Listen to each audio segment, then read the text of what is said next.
Want to stay up to date with everything that's happening on the show? Or do you have a story that you'd like to submit for one of our Listener Stories episodes?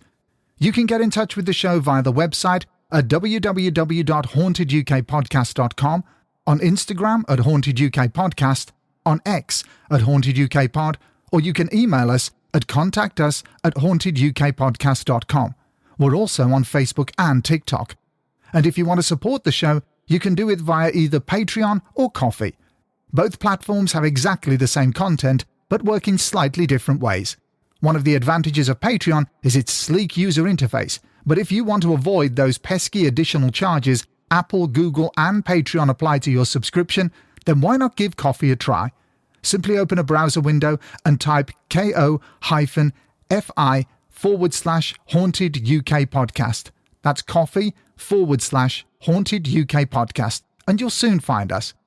Whichever platform you choose, we're sure you'll enjoy the bonus content. Thanks for listening, and enjoy the episode. This is the Haunted UK Podcast's Short Haunts.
Welcome, dear listeners, to our series of short haunts. A shot of scary, just for you. So grab a hot chocolate, maybe a tea, maybe something stronger, because this is Haunted UK Podcast's Short Haunts, Stranger in the Run. Since this show started back in June 2021, we've had a huge number of listener stories. Some have talked about ghost sightings. Some have talked about poltergeist phenomena. Some have even described the terror and sheer misery of living in a haunted house or working in a haunted building. Those all too familiar feelings of goosebumps crawling all over your skin.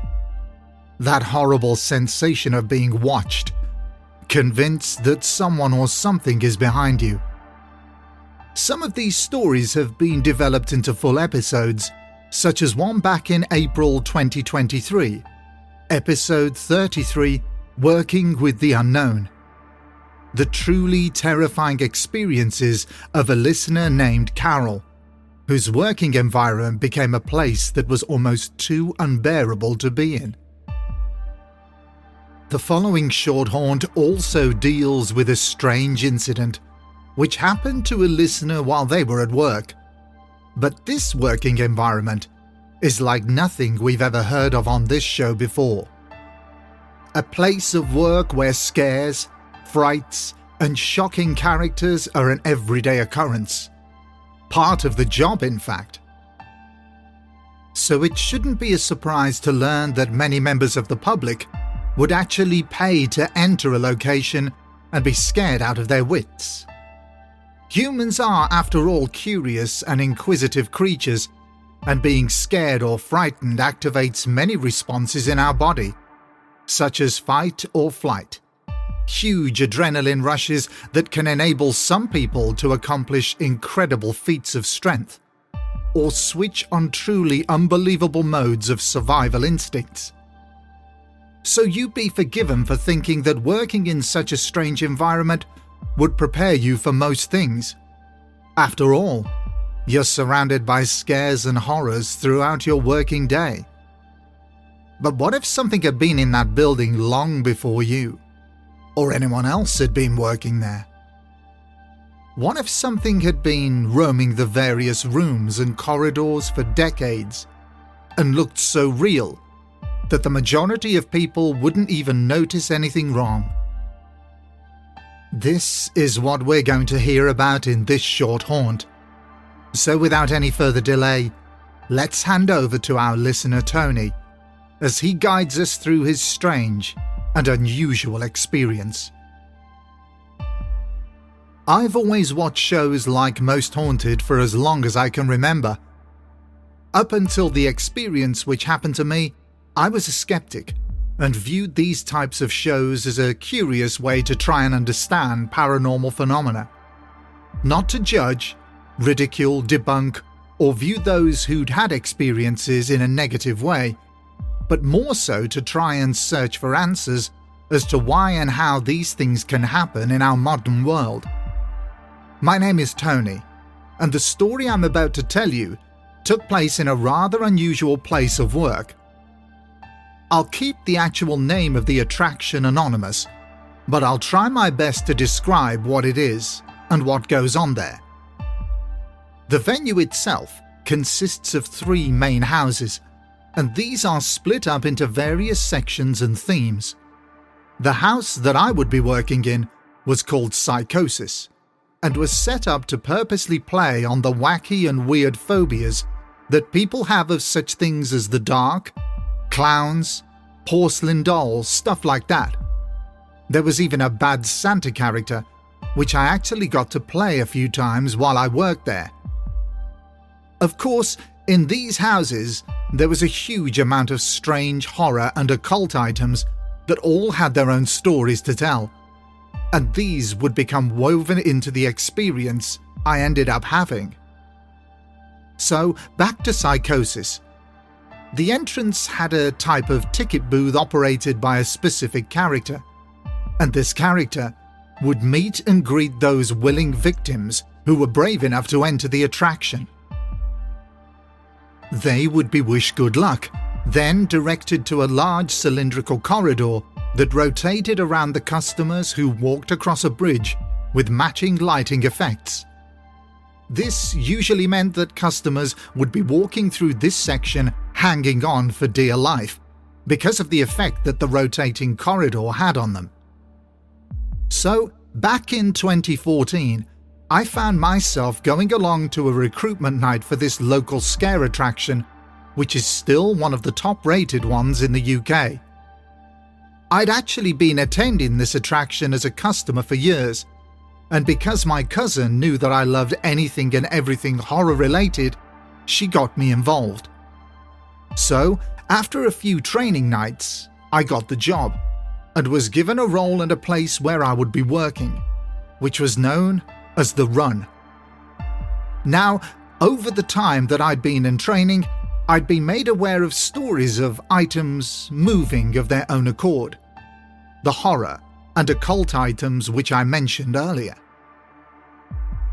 These items would be placed in specific areas and left there, but on inspection would be found to have moved to completely different parts of the room.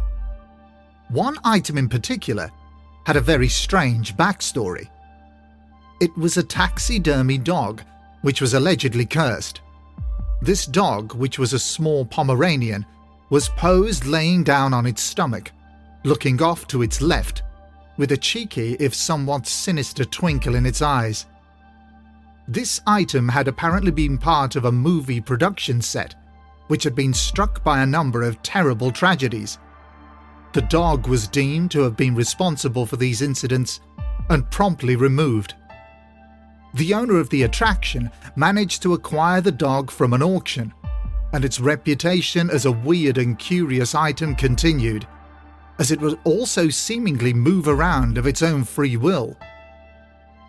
On top of all this, strange shadows which couldn't be explained by the lighting effects were reported, as well as audio tapes which would play in the background, with no one activating them.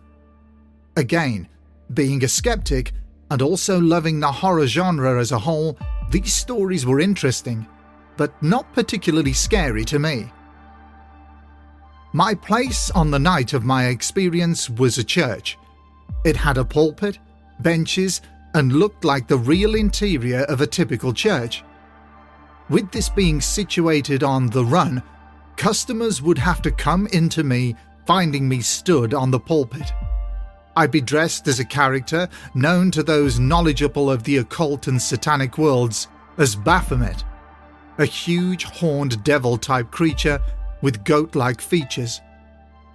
Customers, or victims as we called them, would get a jump scare, watch my act, listen to my garbled mixture of words which sounded like a lost Latin spell from the 15th century. Fungos amo cum sepiset alis leguminimus verus sunt bonis ibiamans, et haec vox diamonion ensurientem me facit.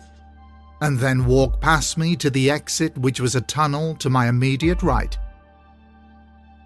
On this particular night, as we were heading towards closing time, I thought my work for the evening was done, when I clearly heard what I thought was a customer coming down the corridor which led to my acting space.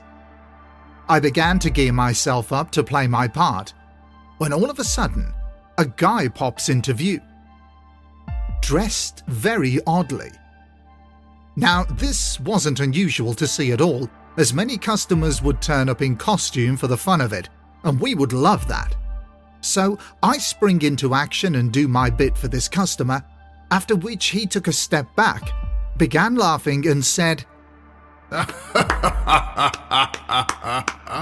"Bravo, sir. Bravo!" and then left my acting space. Around 30 seconds later, my zone leader came into my space and said, "What are you doing?" To which I responded, "I've just scared that last guy." She looked at me puzzled and said, "What last guy? The house was stood down 20 minutes ago, and you're the last one left." I choked on the water I had tried to drink and then ran through the rest of the customer path followed by my zone leader. But upon reaching the end, it was clear that there had been no one in there, and I was totally baffled. After a brief discussion, my zone leader said, "Hang on. Pinstripe suit? Cane and bowler hat?" I was absolutely dumbfounded. She described to me exactly what I'd seen. It turned out that I had met the resident spirit known as Cyril, and this was his way of introducing himself, and what appeared to be a rite of passage for newbies to the attraction. What intrigued me the most was the fact that this apparition walked the full length of the room, and was in no way, shape or form ethereal or otherworldly. It looked like a genuine customer. Another thing that I noticed as this encounter was taking place was the definite drop in temperature. I'm usually a warm person and love the cold, so at the time I didn't think much of it, and it was quite relaxing to me. Safe to say, I went from skeptic to a believer in that second, and this was 100% a full-bodied apparition that had even interacted with me. For me, this was not a terrifying experience, but one that I have come to love and remember every time I hear the new cast member talking about seeing the odd fella in the pinstripe suit. I've noticed more and more since my experience that Cyril has become a hot topic. Some nights within the attraction, people report that they have encountered him, or that he has been moving things around. All I know is that I found my encounter with him to be a very positive experience, and one that I will remember for the rest of my life. Regards of the kindest, Tony. And that brings us to the end of this short haunt. But what do you think of this story? Not many people witness full-bodied apparitions, but many of those that do frequently report that they have a transparency about them. But this apparition appeared solid, like a real person, and wasn't threatening in any way at all. An interesting theory regarding this is like comparing an apparition to a battery. For years, it can appear solid, a convincing representation of a real person, but as the decades pass by, The energy which is required by these spirits to appear slowly starts to fade away and drain, just like the power of a battery. The apparition then becomes more transparent, and in some cases, can only be seen from the waist up, for example. Whilst this is an interesting thought, is it plausible? The apparition in Tony's story certainly had the qualities of looking as solid as you and me. So could this suggest that it was someone who had passed away in recent years? Or was it something that was attached to one of the numerous horror and occult items which have been brought in to decorate the attraction's many rooms? We may never know, but if by some strange coincidence you find yourself inside an attraction such as this in the future, and you see something that seems to be a bit too real, but is ultimately unreal, unearthly, uncanny, then take great care, because the next person to be the subject of a short haunt could be you. And with that, have a very Merry Christmas from myself and Marie.